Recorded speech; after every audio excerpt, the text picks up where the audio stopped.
Welcome back to another episode of Debunking Missionary Claims, specifically Dr. Michael Brown's claims. And Rabbi Moshe Schulman is here to give us a nice little shiur. So welcome back, Rabbi. How are you, sir? All right, Baruch Hashem. Okay, this is just to let everybody know we're holding. This is the 18th show. The title is The New Testament Don't Bet Your Soul on It. This is part 8. And tonight is the Canon, Who Wrote the Gospels. So we're going to discuss about the Gospels. Sounds good. Take it away. Yeah. So before I start, let me put this over the side here. Before I start, I would like to, there's been some vigorous discussion on YouTube with regards to some of the issues I've been bringing up here. And I've been getting some aggravation from some people who seem to be thinking that my views aren't really somewhat orthodox.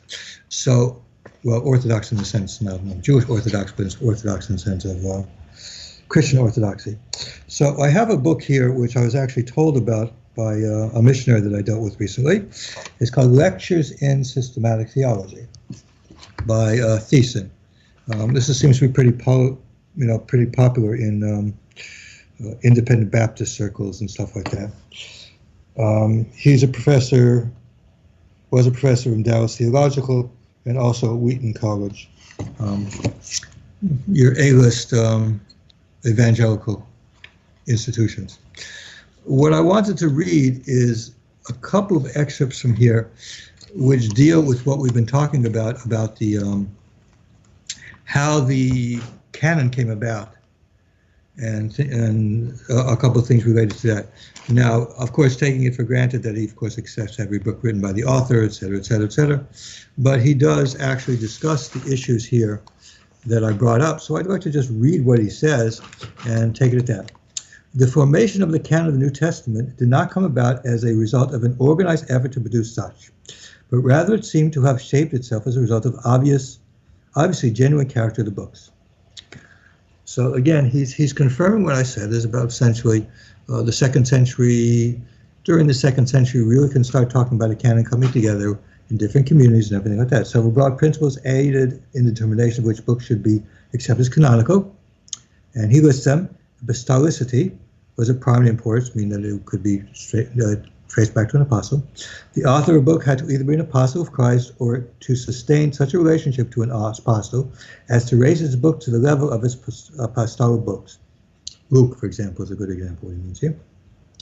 Another factor in determining the choice of a book was its suitability to public reading. He means here orthodoxy. A third factor was universality, or what we call Catholicity. Was the book universally received throughout the Christian world community? Next, the contents of the book further had to be of such a spiritual character as to entitle them to this rank. Well, that's a new one that I have here. I'm not quite sure what that means either. I haven't seen any sources about that, but I guess the content. What it is basic, I guess orthodoxy also is involved in there. And finally, the book had to give evidence of having been inspired by the Holy Spirit. I don't really quite know how that came about either, since there weren't facts down from heaven which books they were, but whatever. By the end of the second century, all but 7 books, Hebrews, 2 and 3 John, 2 Peter, Jude, James, and Revelation, the so-called Antilogomena, were recognized as apostolic. So again, he points out what we pointed out beforehand, that there were a number of significant books, including Hebrews and Revelations, which I talked about last week, which were not universally recognized by the end of the second century. That's well over 100 and something years after the time Jesus died, after the time these books were written. And by the end of the 4th century, all 27 books in our present canon were recognized by all the churches in the West. The West, he's talking about, that means Rome and the church there. After the Nicene Council of Rome, 382, and the Third Council of Carthage, 397, these are all Western. The question of the canon was closed in the West. We're talking about a time after Athanasius. By the year 500, the whole Greek-speaking church seems to have accepted all the books in our present New Testament. Now, obviously, there was not any council they're talking about. From that time on, the question was closed in the East also. But as stated earlier, he mentions earlier, there has perhaps never been a time when all have accepted this general verdict of the church, meaning that until that time, there was never any real ecumenical council so that we can say that it was held by the whole church. There were different church places in the East and the West, whatever. There were a number of things that were basically held until the Catholic Church came with the Council of Trent, in which case we know that the Catholic Church was closed. Apparently, he does not seem to think that Luther's enumeration of the books qualifies as a closed canon. That's what he seems to be saying here. There have always been individuals and small bodies of men who have questioned the right of some books or books to a place in the canon. Fine. Again, this is the issue that we talked about the canon. Basically, he's talking the same things I've been talking about the canon the last few weeks. Now, talking about some of the authorship issues, I would like to mention this here. We are going to discuss the authorship of some things. When we talk about the Gospels today, our sources are going to be exclusively from evangelical sources, but I am going to give a show or two, depending how long it takes, on specifically the letters of Paul and the other books, and as to what scholars, whether they agree or not, and I'll tell you my view of which ones I think have some kind of validity, which ones not, and why. But I will bring that anyway, just as a point of interest, and not as a point of factual information. As far as we're concerned, we'll just take it if these things were written. 10 of the so-called Pauline epistles are today, for the most part, attributed to Paul. Doubt being cast only upon the pastoral epistles, that's the 1 and 2 Timothy and Titus, which of course we noticed that there were a number of them, number of times when they were not considered part of the canon. Doubt being cast only upon the pastoral epistles on the basis of style.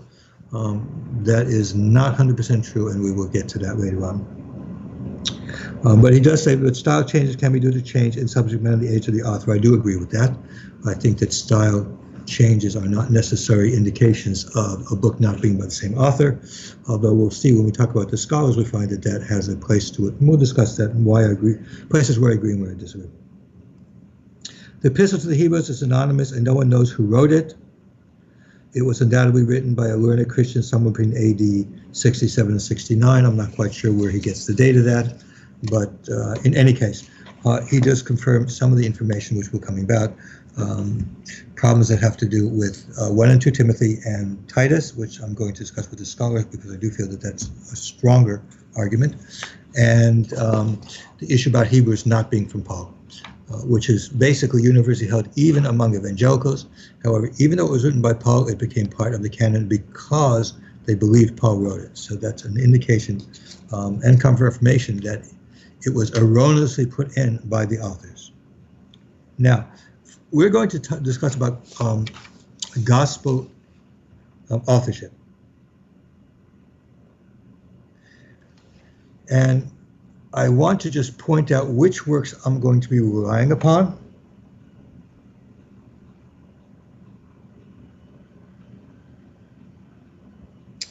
The first book, which I'm going to do a lot of from, is Can We Trust the Gospels? The author is Mark Roberts, and he has taught at Fuller and San Francisco Theological Seminaries. Fuller is definitely one of your evangelical colleges. The other ones are two books from F.F. Bruce again. The first one is called The Canon of Scripture. But even more, I will be dealing with ones called the New Testament Documents. And defining, are they reliable? Okay, so those are the sources that I'm going to be using here now. Again, as I said, these are evangelical sources. These are not your secular scholars who are talking here. We're doing basic evangelical scholars. Okay. Before we get into the issue of who wrote what, we want to discuss or get to who was the person who was associated theoretically, historically. And here we have Irenaeus,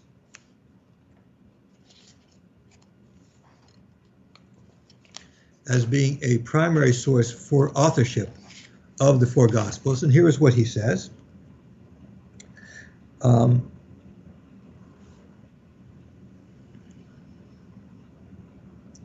This is what Irenaeus says. Matthew also issued a written gospel among the Hebrews in their own dialect, while Peter and Paul were preaching at Rome and laying the foundations of the church. After the departure, Mark, the disciple interpreter of Peter, did also hand down to us in writing what had been preached by Peter.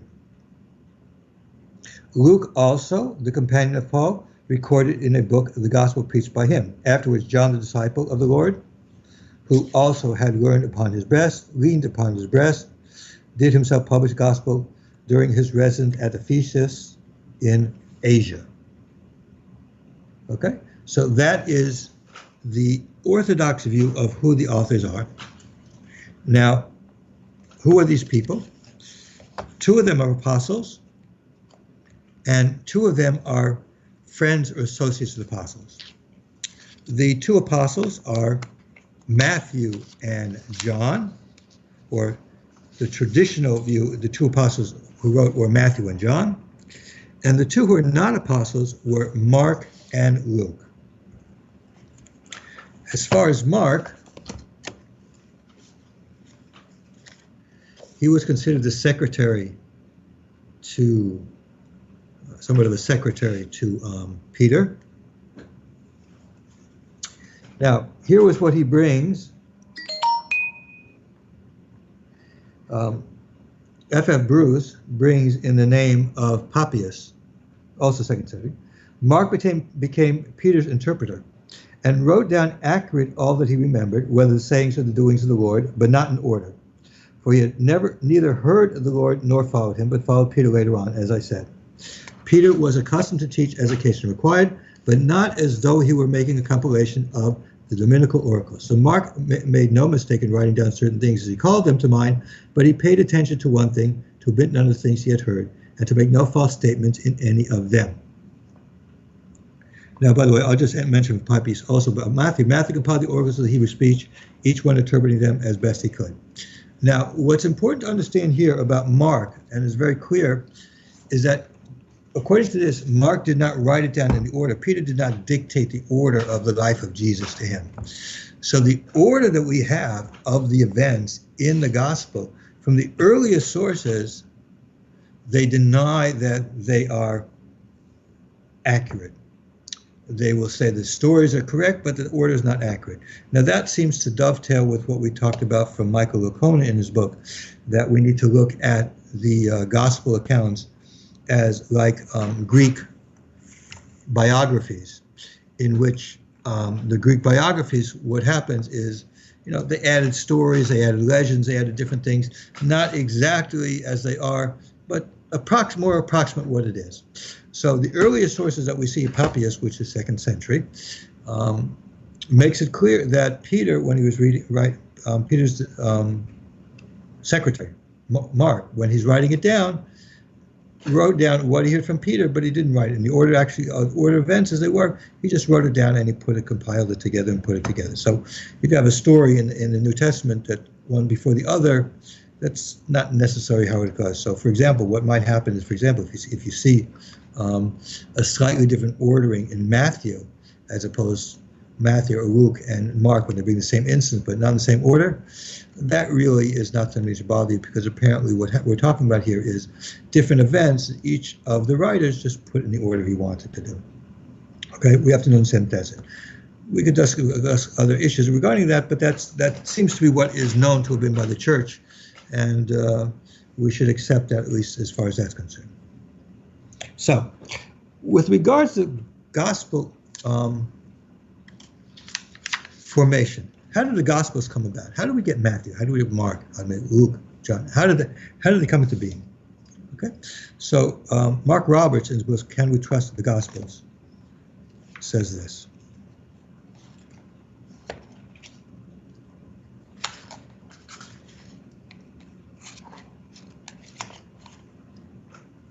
Now, the first thing I want to deal with, I don't think I have my computer here. The first thing I want to deal with is from Roberts. He talks about dating. Now, he gives some pretty decent dating here because he gives earliest to latest. So, for example, he puts Matthew between 65 and 85. He puts Mark between 60 and 75. Luke, 65 and 95. And John, 75 to 100. So, He does seem to conform with scholars clearly hold that Mark was the first one, and that Matthew and Luke are probably about the same time, or Luke could be a little bit later, and John was the last one of all the Gospels. Okay. This is pretty much what's pretty much accepted.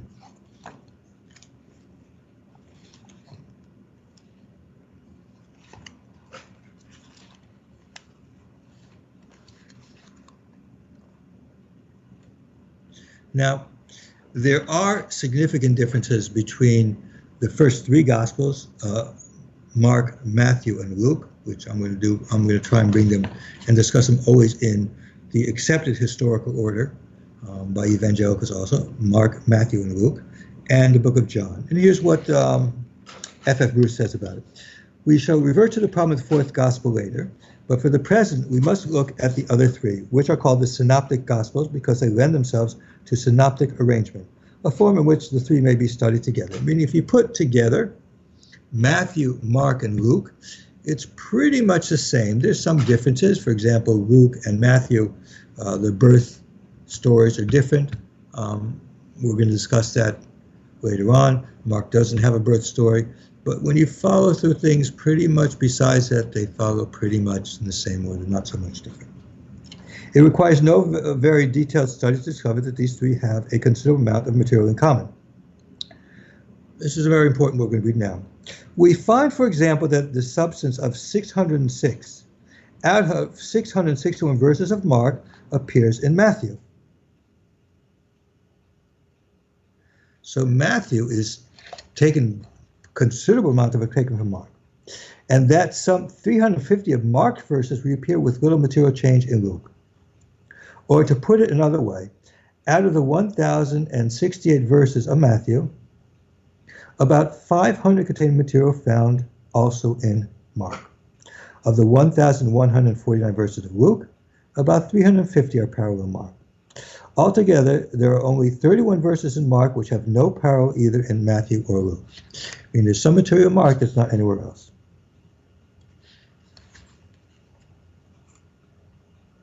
Now, when we compare the Gospels, what do we find here?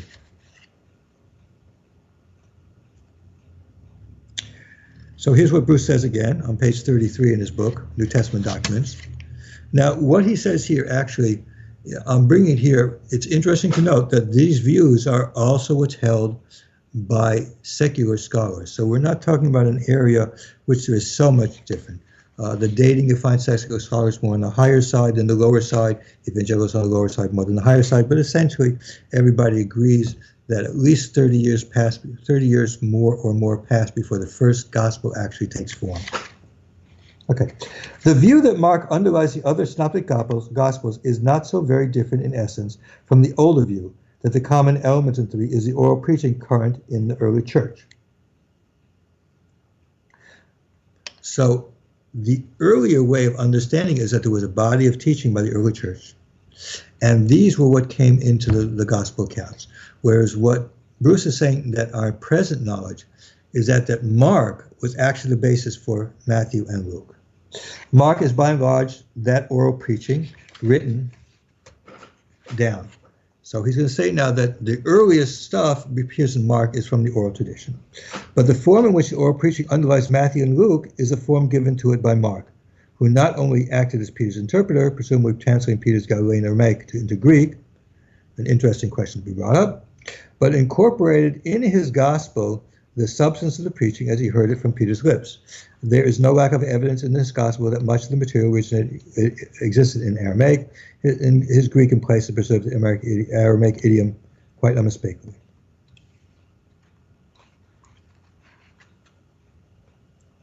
Okay. Now,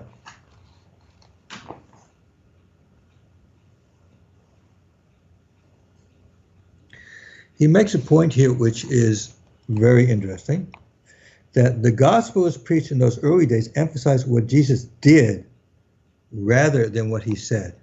So the early teachings of the gospel accounts were basically stories of the life of Jesus, what actually he did.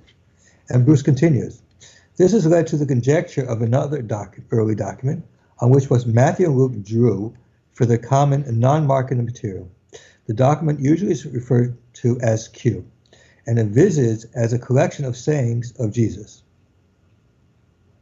Now, before I go on, what's important about this is to remember, in the beginning of Luke's gospel, when he writes to Theophilus, he says explicitly that he's using earlier types of documents that existed.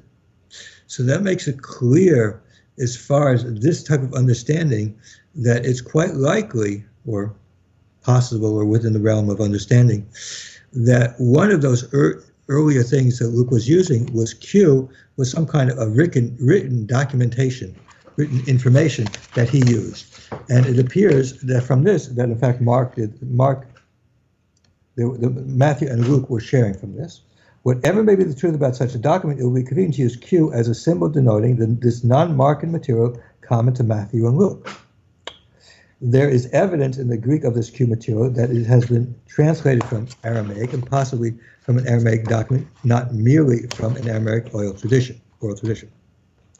Aramaic is known to have been the common language of Palestine, and especially of Galilee, in the time of Christ, and was in probability the language which he and his apostles habitually spoke.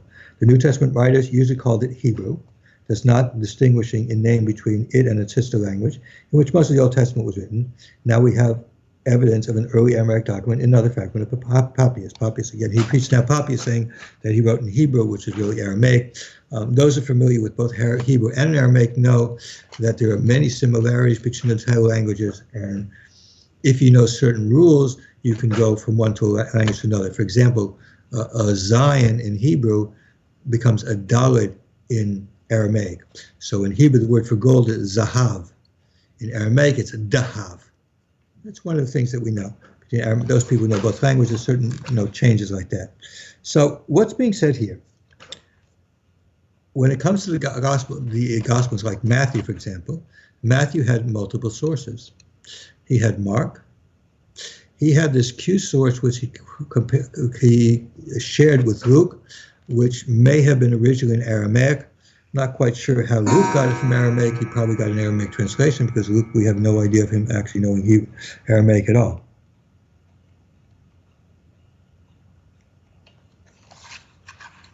So this gives us a little of an idea of how Mark, Matthew, and Luke were put together. Let's see, from F.F. Bruce. Apparently Mark seems to come directly from oral traditions or written traditions that there were stories which he used, except for a certain amount of material which he got from someplace else. That material we don't know where it's from. Mark seems to have either gotten from the same material that Matthew and Luke either got from that same document was underlying Mark, or from Mark directly, because of the similarities in the usage of those things. And there was also, for Matthew and Luke, other material that we call Q, which seems to be shared by both of them. Bruce says it was probably Aramaic. Maybe it was, maybe it wasn't, but essentially what we're seeing is here that it's clear that Luke is definitely a composite document, a book being sourced from a number of different sources. And according to the evangelicals, F.F. Bruce and others, Matthew has at least two sources that we know of that is agreed to. There's a third source that is specifically Matthew information that could consider, of course, a source M, sometimes called that. But we see clearly that it's agreed that Matthew is made up of two sources, Q, or a group of things, and the Mark source. Okay? Now let's go a little bit more about that.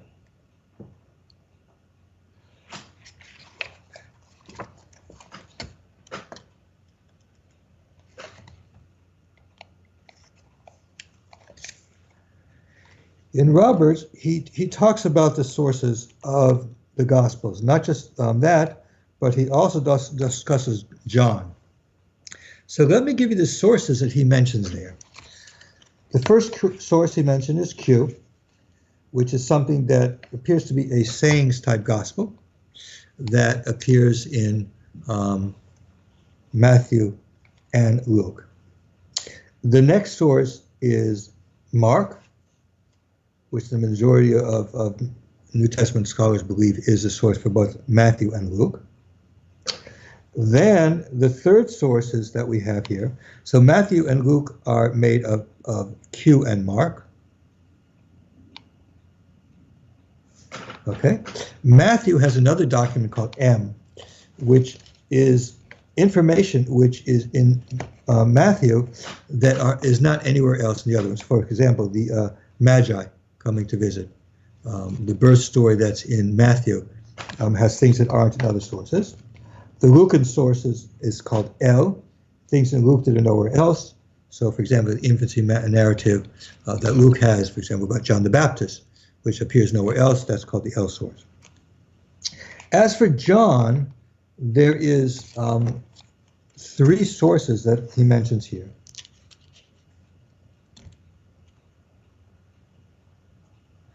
He mentions here, first of all, that some scholars believe that John knew about Mark, but that's questionable. I'm not really quite sure about that.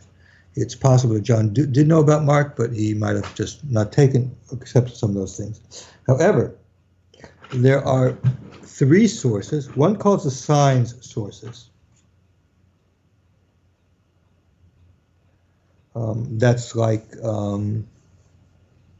sources about the miracles, what signs and things that Jesus showed. The other is called the discourses sources. And the third is called the passion source.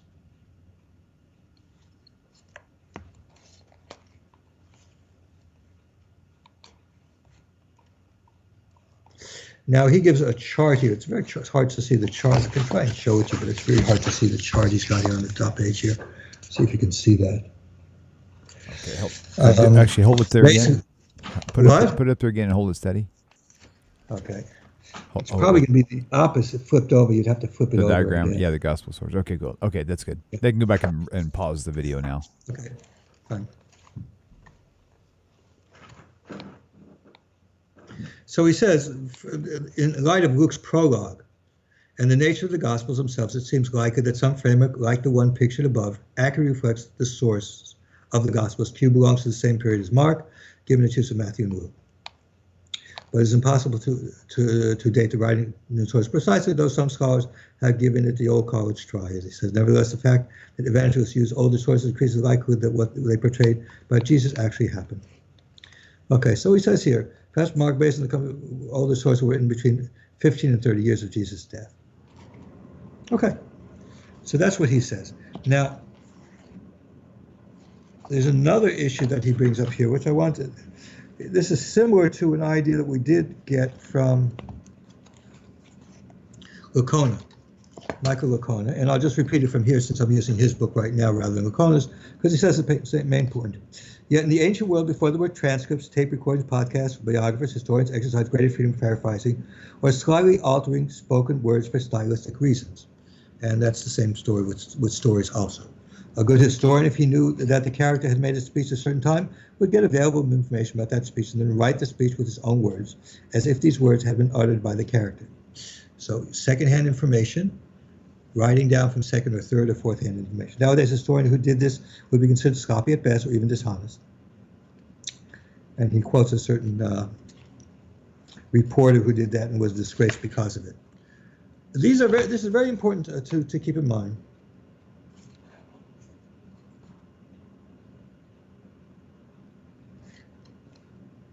Now, what he points out from this is that while nowadays some people might have a problem with these ideas, it appears that, of course, the early church had no problem. The first century, second century had no problem about these kinds of writings, understanding what it is.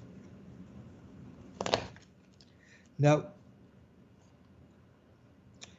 he makes a point here, which is very important, and I'd just like to read what he says here. Moreover, we should remember that the Gospels give us what is technically called ipsissima vox, his own voice of Jesus, rather impessissima verba, his own words. Since it's highly unlikely that Jesus did much teaching in Greek, the autographs of Matthew, Mark, Luke, and John did not preserve his original words, except in a few cases. They do, however, authentically capture his voice. So what he says is like this. What is there is not exactly what Jesus said, It's approximations in other languages and stuff like that. So let's now look at who could have written these sources. Well, the first thing is like this. Luke is pretty much accepted to have written his book. If we look at the book of Luke where it starts off,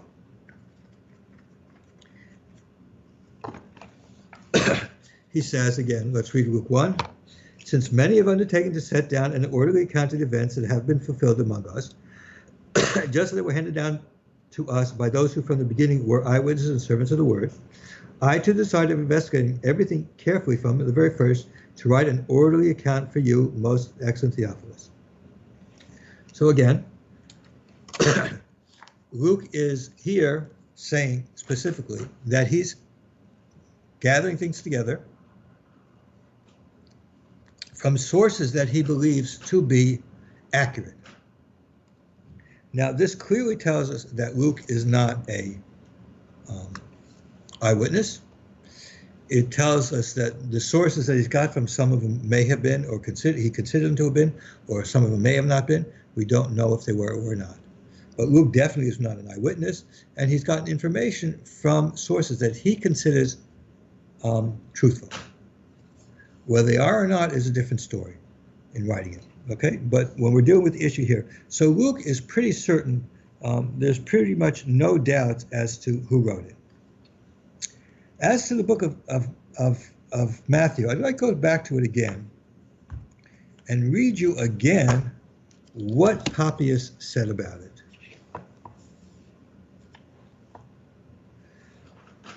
Matthew compiled the oracles in the Hebrew speech, and each one interpreted them as best he could. Okay, that was Papias. Now,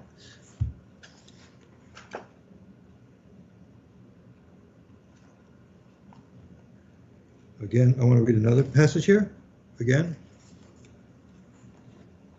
Irenaeus writes, Matthew also issued a written gospel among the Hebrews in their own dialect.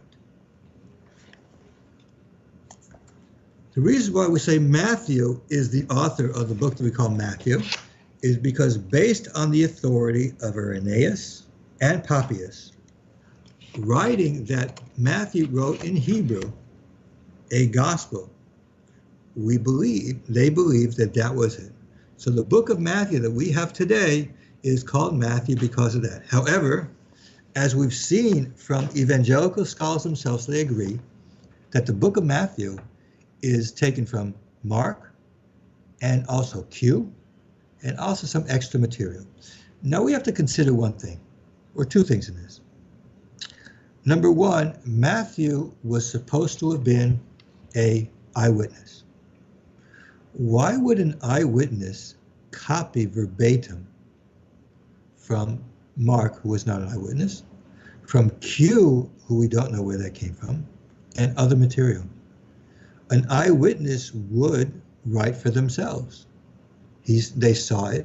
Or even if, for example, as an eyewitness looks at somebody else's writing, let's say Matthew looked at somebody else's writing, Mark or Q or something like that, to remind themselves of what was said, they would still not write it as it was written there, not word for word, as we find a lot of Matthew being word from Mark, but in another language.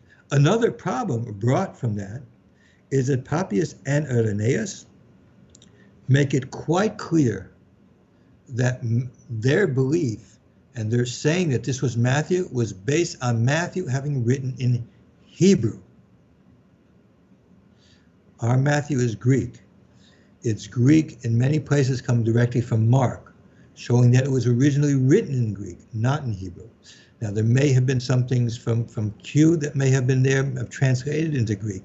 But the point of the matter is that Matthew, there's a lot of reason to believe that Matthew was not written by Matthew, but was in fact a collection like Luke, but was said to have been from Matthew. Maybe that M material may have gone back to Matthew, maybe not. Maybe it's just because I thought it was from Matthew.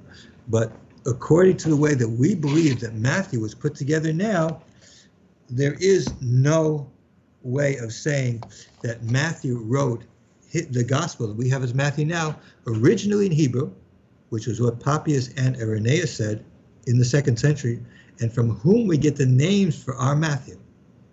We now know that that is not the case, and it's something that is agreed to by evangelical scholars like F.F. Bruce. It's basically taken as fact.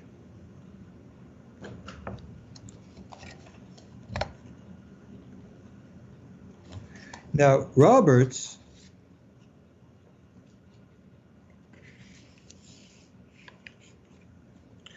discusses the question of, did the authors of these books actually know Jesus themselves? Was he writing from knowing Jesus himself? Well, we know, for example, Paul never knew Jesus himself. He had a vision of him, and he's claiming that he's relating from some things that this is what Jesus really meant, but he did not speak to Jesus himself when he was alive. So Robert said, so did the gospel writers know Jesus personally? Mark and Luke did not. No question about it. Luke is clear about that. Mark is also. Matthew and John might have, but we can't be positive. Yet the reliability of New Testament Gospels does not depend on who wrote them so much as on the nature and purpose of the writings themselves. Okay, so here we see is a rationalization. Again, this is a problem. When we go to the Christian canon, which books were allowed in the Christian canon were based on whether it was written by an apostle or not, and the authority because of that. Now, the same thing must apply to the gospel accounts. We don't know who wrote Matthew. We don't even know if Matthew actually knew who Jesus was.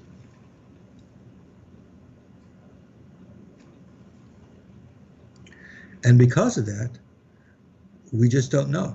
We don't know. We can't say that actually it was by Matthew. If it is a fact that Matthew would have only written in Hebrew for the Jewish people, then we know that our Matthew is not from him.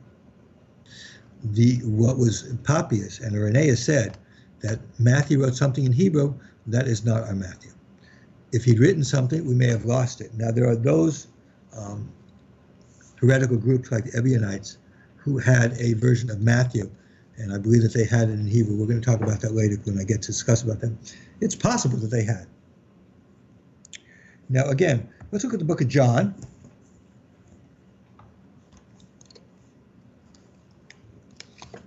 As I mentioned earlier, Roberts says that John was made up of multiple sources.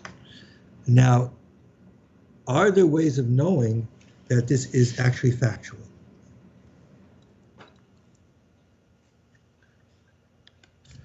If we look at John 21,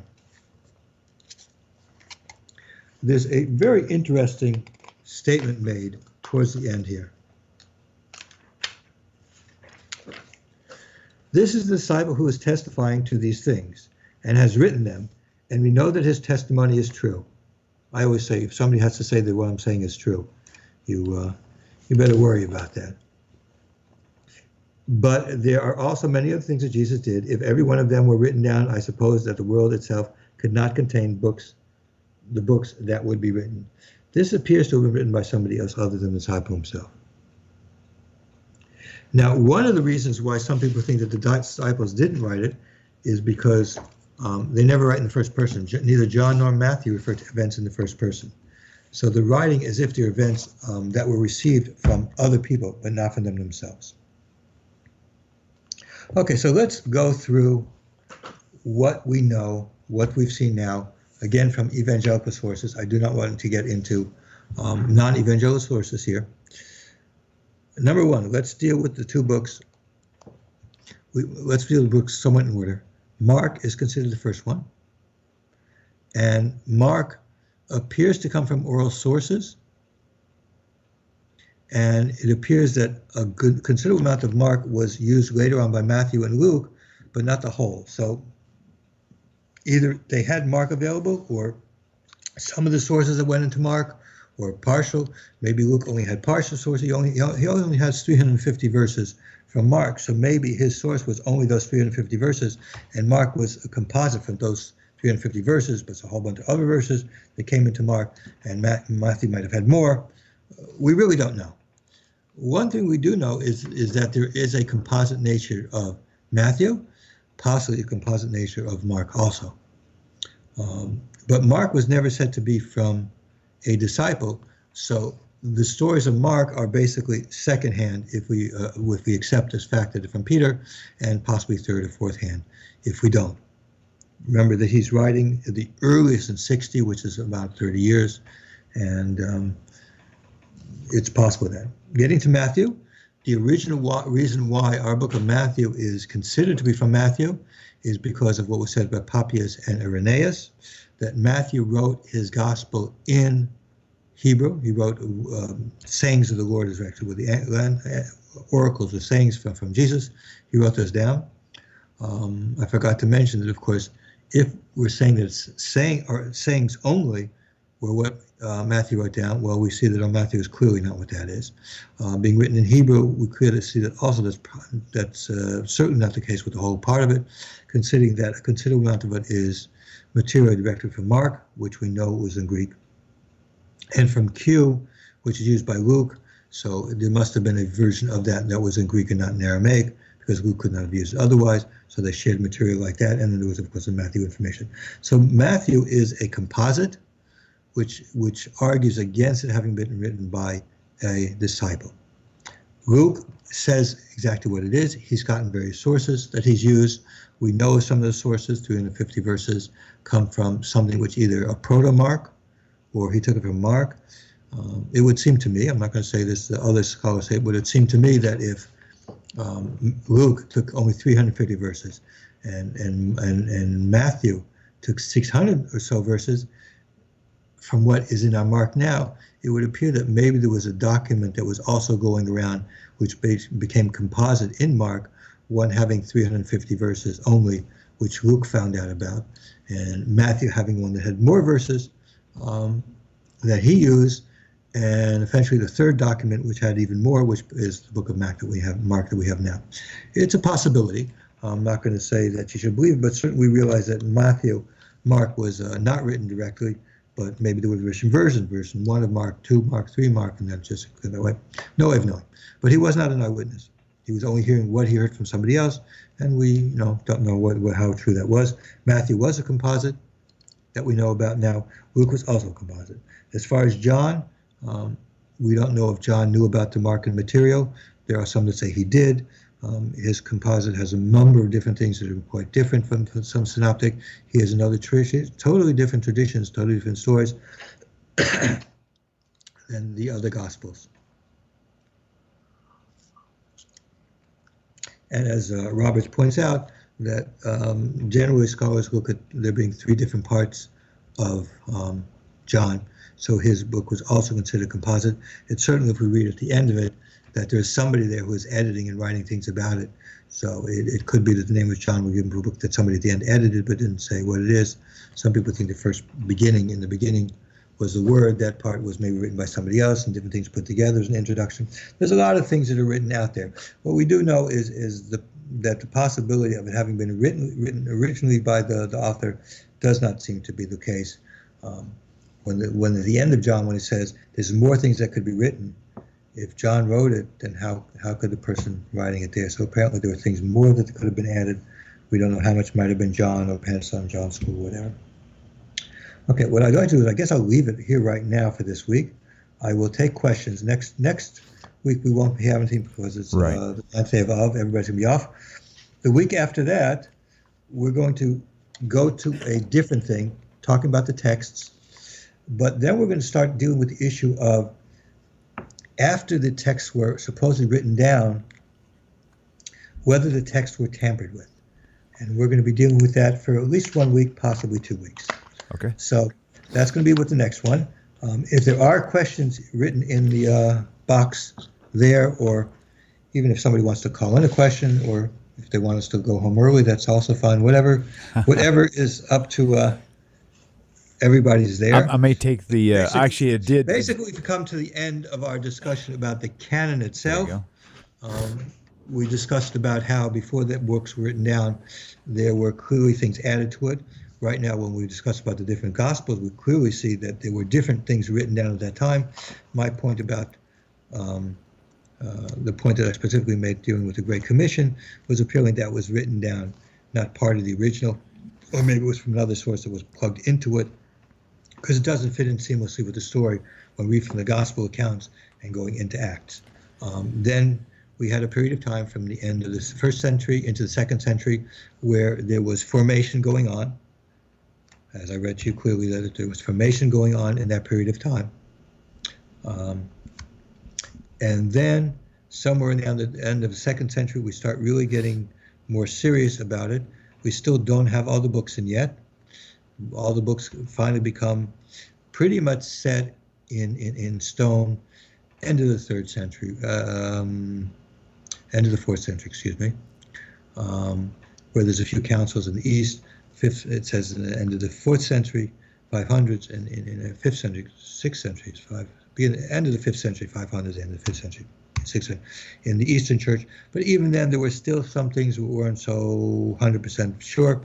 But again, it's a process that was going on and ended. The official dates when an actual real canon, even though the canon actually existed, but the official dates that they put a seal on it end up in the 1500s. Gotcha. Wow. So that's basically the story of that. Next, we're going to turn to the question and discussion of how reliable are the texts that we have based on when they were written, and what we have now. How much can we trust them? Nice. That'll be very interesting for sure. Very good. Okay, so there haven't been any questions directly associated yet, so a lot of conversation going on, but not any specific questions. So for you viewers out there, I hope the conversation doesn't keep the people from listening to what I'm saying. Yeah, well, the good news is they oftentimes they'll bring up certain points, and I've got moderators on Facebook, on YouTube that will actually help redirect, which is good. Okay. So if anybody on YouTube does have a specific question for me, the only way I can really find it easily is if you tag to Knock Talk. Like, for example, Elliot Hurst, it's good to see you, buddy. He said great show. If you put the @ symbol and then put to Knock Talk, no spaces, it'll actually tag me and it'll highlight that comment with the orange box. I can scan the entire chat in about 10 seconds that way. In fact, I don't ever read anything unless it's actually got a to Knock Talk box next to it. That way, it kind of saves me a lot of time. Actually, William, I understand that because I look over sometimes what's in the box. Most of the time, it's just cross conversation. Right, right. Just people are interested in arguing, which is fine if you want to argue. It's so fine. True, though. It's very true. Yep, indeed. So, well, all right. Well, so that's how we'll play it next time. And so, in future shows, again, guys, if you want to have a question for the rabbi that we can probably put in at the end of each show, just highlight it with the @ to Knock Talk, and it'll let me know that that's a question or a comment, and we'll try to squeeze it in. So, and that's pretty much it for now. So, Rabbi, thank you. Have a great week, and we'll see you in 2 weeks, I suppose. Okay, and I'll see some of you people on YouTube because I know there'll be some very vigorous discussions there. Awesome. Okay. Awesome. All right, Shavuot Tov. Thank you. We'll see you soon. Take care, everybody.